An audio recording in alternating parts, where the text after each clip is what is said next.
Addition Pakistan versus India का आज match खेला गया और हमेशा की तरह पाकिस्तान अव्वल नंबरों से हार गया। बजा सकते हो तालियां, बजा लो यार।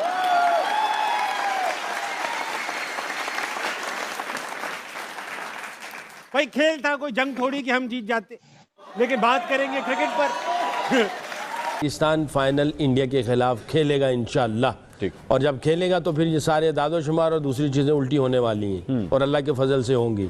हमारी पूरी कौम से रिक्वेस्ट है सब दुआ करें पाकिस्तान के लिए। पाकिस्तान हमेशा जाहिर है हमारे अपने लोगों की दुआओं की बकदर जो है वो पलता फूलता है और हमें हमेशा दुआओं की ज़रूरत रहती है। रिक्वेस्ट है मेरी, पूरी कौम से दुआ करें पाकिस्तान के लिए इंशाअल्लाह। होने वाली है। शोएब अख्तर, तनवीर अहमद, शकील मुश्ताक कुछ अलग ही ओवर कॉन्फिडेंस में लग रहे हैं और कह रहे हैं कि हम 28 को हर हाल में फाइनल में पहुंचेंगे और इंडिया को बुरी तरह से हरा देंगे। अपनी पूरी कौम को पाकिस्तान के लिए दुआ करनी चाहिए। तो दोस्तों, ये लोग पहले भी ओवर कॉन्फिडेंस में आकर ऐसा ही बातें करते थे कि हम इंडिया को पहले ही मैच में ठोकेंगे। बावजूद इंडिया ने इनको हरा दिया। फिर दूसरे मैच में बदला लेने की बातें करने लगे। फिर इंडिया ने इनको बुरी तरह से ठोका। फिर भी इनका ओवर कॉन्फिडेंस खत्म नहीं हो रहा है और कह रहे हैं कि हम 28 को फाइनल में पहुंचकर इंडिया को बुरी तरह से हरा देंगे और सबका बदला एक ही बार ले लेंगे। तो दोस्तों, हम सबको पता है कि इंडिया फाइनल में पहुंच रहा है और पहुंचकर इंडिया पाकिस्तान को बुरी तरह से फिर से पेलेगा और फाइनल अपने नाम कर, ट्रॉफी को भी अपने नाम कर लेगा। तो दोस्तों, इनके आइडियल और मोटिवेटर कैसे इनको मोटिवेट करते हैं और अपनी बेइज्जती ये खुद करवाते हैं, कैसे देखिए और मजा लीजिए। मिलते हैं वीडियो के अंत में। फॉर्म ज़्यादा अच्छी नहीं चल रही, बल्कि भारतीय कप्तान ने तो यहाँ तक कह दिया कि जनाब एदाद-ओ-शुमार को देखें तो पाकिस्तान और भारत का मुकाबला ही नहीं बनता। स्ट्रेट फॉरवर्ड बात, पाकिस्तान को भारत से जीतने के लिए अब करना क्या पड़ेगा, हिकमत अमली क्या बनानी पड़ेगी? अभी अब जाहिर है मैच जीते हुए हैं तो यही बातें करनी है इन्होंने। पूरे एदाद-ओ-शुमार देखेंगे तो फिर इनका भी बात करने का कोई वो जवाज़ नहीं बनेगा जब प्रॉपर सारे एदाद-ओ-शुमार देखेंगे कि घर के अंदर हमने इनको कितना मारा हुआ है, बाहर कितना मारा हुआ है, और वो ODI टेस्ट मैचेस में किसने डोमिनेट किया हुआ है। ये सारे अदाद-ओ-शुमार जो है ना वो एक साइड पे हो जाएंगे। ठीक है, आजकल इनकी गुड्डी चढ़ी हुई है तो ये बातें कर रहे हैं, इनका बनता भी है। बट मैं ये आपको बात बता दूं, बड़ी कन्विक्शन के साथ बात कर रहा हूँ। इंशाअल्लाह बफज़ल खुदा पाकिस्तान फाइनल में और ये फाइनल में आएंगे ना, ये सारे अदाद-ओ-शुमार और ये सारी चीज़ें उल्टी पड़ जाएंगी अल्लाह के फजल से। ये पिछला जो मैच हुआ है और जिस तरह पाकिस्तान खेला है, इसमें बहुत सारे पॉजिटिव नज़र आए हैं। हम लोग नेगेटिव्स को देख रहे हैं, बट अगर इसके पॉजिटिव्स देखने के लिए जाएं तो पाकिस्तान ने पिछले मैच से जो पहला मैच खेला, दूसरा मैच कदरे नहीं बल्कि बहुत बेहतर किया। उनके स्पिन बॉलर को उन्होंने बड़े अच्छे तरीके से टैकल किया। स्पिन डिपार्टमेंट को भी टैकल अच्छा कर गए थे। 15-20 रन थोड़े कम किए उन्होंने। ठीक, बॉलिंग के एतबार से एग्रेशन था, कंट्रोल में थोड़ी सी कमी थी। एग्रेशन प्लस कंट्रोल, मैं ये समझ, और मुझे उनकी बॉडी लैंग्वेज बहुत अच्छी लगी। आई थिंक इस तरह धड़ल्ले के साथ इनको क्रिकेट खेलनी चाहिए थी। तीसरा मैच हुआ तो बफजल खुदा इंशाअल्लाह पाकिस्तान ये सारे अदाद-ओ-शुमार इनको बता देगा। अच्छा चले, ये तो अच्छी बात है कि सकलैन भाई जो हैं वो पॉजिटिविटी निकाल रहे हैं, अच्छी बात है। हमें तो बड़ी अशद ज़रूरत है इस पॉजिटिविटी की। लेकिन मिर्ज़ा साहब, जाहिर बात है भारतीय कप्तान ने जो है वो ताना तो दिया है नंबर्स के हवाले से, उसे इग्नोर नहीं किया जा सकता। आपकी क्या राय है? बड़ी हिस्ट्री के ऊपर आपकी नज़र रही है, क्या करना चाहिए पाकिस्तान को? देखिए मंसूर, हकीकत बड़ी तल्ख होती है और भारतीय कप्तान ने तल्ख हकीकत बयान की है। क्योंकि अगर आप देखें गुज़िश्ता 7 इंटरनेशनल मैचेस, जिनमें 3 वनडे इंटरनेशनल मैचेस 50 ओवर्स के और 4 T20 इंटरनेशनल मैचेस शामिल हैं, वो भारत पाकिस्तान के खिलाफ जीता है 2022 के बाद से। अगर आप देखें तो वो तो ये कह रहे हैं कि हमारा पाकिस्तान के साथ कोई मुकाबला नहीं है। जो हम राइवलरी की बात करते हैं वो कहते हैं हम तो जीत जाते हैं। बात उनकी सही है, लेकिन Pakistan cricket board, Pakistan cricket team इस हवाले से क्या हिकमत अमली इख्तियार कर रही है, ये भी सोचना होगा कि हमारी क्रिकेट बुलंदी से पस्ती की तरफ गामजन है। कहां वो टीम जिसने 2009 का T20 वर्ल्ड कप जीता, मुतादिद बार T20 वर्ल्ड कप के सेमीफाइनल्स में पहुंची और फिर कई मरतबा वो नाकाबिल शिकस्त रही कई सीरीज में, और कई साल वो जो है T20 की नंबर 1 टीम रही। तो अब इस वक्त हम कहां खड़े?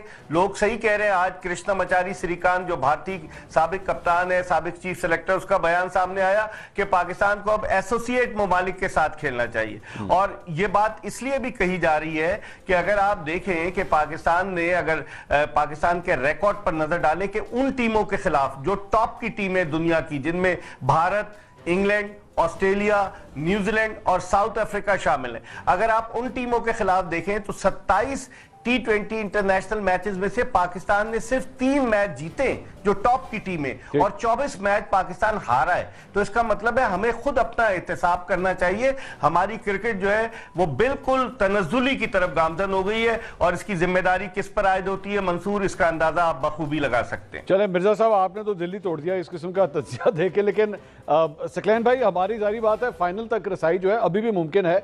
The game is not over, Asia cup is not over. Pakistan, जारी बात है there many ifs and buts, वो तो बीच में आएंगे, लेकिन क्या आपकी नज़र में स्ट्रैटेजी के अंदर तब्दीली आनी चाहिए? और रिजवान और बाबर वाली बहस जो है वो तो शुरू हो चुकी है, जब से एशिया कप स्टार्ट हुआ है वो तब से शुरू हो चुकी है कि उनकी टीम में वापसी होनी चाहिए। आपकी क्या राय है? देखिए, बाबर रिजवान को तो अभी डिस्कस ना किया जाए तो बेहतर है, क्योंकि वो इस स्क्वाड के अंदर नहीं है, एशिया कप के अंदर नहीं है। अभी सिर्फ फोकस एशिया कप पे होना चाहिए और हमें सिर्फ एशिया कप की ही बात करनी चाहिए। तो मैं ये कहना चाहूँगा कि पाकिस्तान के अंदर कैपेसिटी भी है, कैपेबिलिटी भी है, पोटेंशियल भी है इंडिया को मारने का, और इंडिया इस वक्त डोमिनेट कर रहा है इस एशिया कप में। बांग्लादेश और श्रीलंका को डेफिनेटली चांसेस हैं हमारे कि हम इनको मारेंगे, और मैं बहुत ऑप्टिमिस्टिक हूँ कि पाकिस्तान फाइनल इंडिया के खिलाफ खेलेगा इंशाल्लाह। और जब खेलेगा तो फिर ये सारे दादोशुमार और दूसरी चीज़ें उल्टी होने वाली हैं, और अल्लाह के फजल से होंगी। हमारी पूरी कौम से रिक्वेस्ट है, सब दुआ करें पाकिस्तान के लिए। पाकिस्तान हमेशा जाहिर है हमारे अपने लोगों की दुआओं की बकदर जो है वो पलता फूलता है, और हमें हमेशा दुआओं की ज़रूरत रहती है। रिक्वेस्ट है मेरी, पूरी कौम से दुआ करें पाकिस्तान के लिए इंशाल्लाह। मिर्जा साहब, आपकी क्या राय है? सर, जारी बात है अभी फाइनल के लिए पाकिस्तान को बड़ी मेहनत करना पड़ेगी, तो उस पर भी जरा कमेंट कीजिएगा, और बाबर और रिजवान की वापसी के ऊपर भी आपकी क्या राय है? देखिए, सबसे पहले तो बड़े अक्लमंद लोग थे जिन्होंने बाबर और रिजवान को निकाल दिया। हालांकि फरवरी में जो है वो T20 वर्ल्ड कप होने जा रहा है, वो टीम की बैकबोन थे। अब ये मॉडर्न डे क्रिकेट खेलना चाह रहे हैं, अग्रेसिव क्रिकेट खेलना चाह रहे हैं। उसके चक्कर में कहते हैं ना, कौवा चला हंस की चाल अपनी भूल गया, तो उसके चक्कर में हमारी टीम की कारकर्दगी नीचे की तरफ आ रही है। ठीक है, भारत के खिलाफ पाकिस्तान मैच हार गया 6 विकेटों से। अब पाकिस्तान का कल जो मुकाबला है वो श्रीलंका की टीम से। श्रीलंका की टीम को भी आप आसान ना समझें, उसने अपने तीनों लीग मैचेस जीते, लेकिन उसे सुपर 4 के मैच में बांग्लादेश ने हराया। और अब पाकिस्तान कल जहां जाकर खेल रहा है अबू धाबी में शेख जैद क्रिकेट स्टेडियम में, तो पाकिस्तान वहां इस एशिया कप में पहली मर्तबा जाकर खेलेगा। श्रीलंका की टीम अपने लीग मैचेस बेशतर वहां खेल चुकी है, तो इससे यह जाहिर होता है कि उनको वहां की कंडीशंस का, वहां की पिच का, वहां के एनवायरनमेंट का ज्यादा अंदाजा होगा। और फिर दूसरी तरफ पाकिस्तानी टीम इस वक्त गिरी हुई है, क्योंकि पाकिस्तान हारा है इंडिया से, तो पाकिस्तान डीमोरलाइज्ड है। अब देखना यह है कि ये किस तरीके से अपने आप को जो है वो कलेक्ट करके, जमा करके, किस तरीके से कंबाइंड होकर खेलते हैं। पाकिस्तान की टीम वैसे मंसूर अनप्रेडिक्टेबल टीम है, कभी भी कुछ भी कर सकती है, कभी खुशी देती है, कभी गम देती है। लेकिन मैं ये समझता हूं कि पाकिस्तान के लिए बड़ा मुश्किल होगा श्रीलंका और बांग्लादेश। आप देखें, बांग्लादेश ने सुपर 4 के मैच में श्रीलंका जो अनबीटन थी उसको हराया है, तो इसका मतलब है कि पाकिस्तान के लिए टफ टाइम है। पाकिस्तान अव्वल तो उन दोनों को हराए, क्या पोजीशन होती है, नेट रन रेट भी होगा, तो बहुत सारी चीजें हैं कि जो देखनी होंगी। अच्छा सकलैन भाई, आप जारी बात है, मैं एक बॉलर होने के नाते, साबिक बॉलर होने के नाते मैं आपसे पूछना चाहूँगा कि पाकिस्तान के बैट्समैनों तो चले फिर भी कुछ बेहतर परफॉर्म किया, बॉलिंग के शोबे के अंदर जो है वो पहले ही 8, 9, 10 ओवरों के अंदर आप मैच हार चुके हुए थे जब आपके बॉलर्स ने स्टार्ट किया। आम ट्रेडिशनली पाकिस्तान फास्ट बॉलर्स के साथ चलता रहा है, लेकिन इस मरतबा साइम अयूब को जो है वो अटैक दिया गया है, लेकिन स्पिनर्स के ऊपर बहुत ज़्यादा रिलाय किया गया। अब तो स्पिनर्स भी परफॉर्म नहीं कर रहे, इस पर क्या राय है आपकी?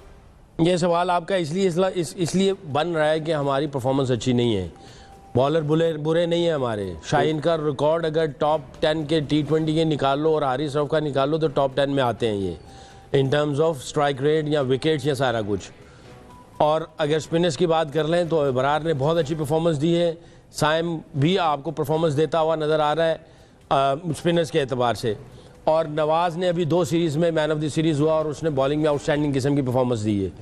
ठीक है, ये 3 मैचेस हुए हैं जिसमें से 2 इंडिया के खिलाफ हार गया है और 2 मैच जीता है। जो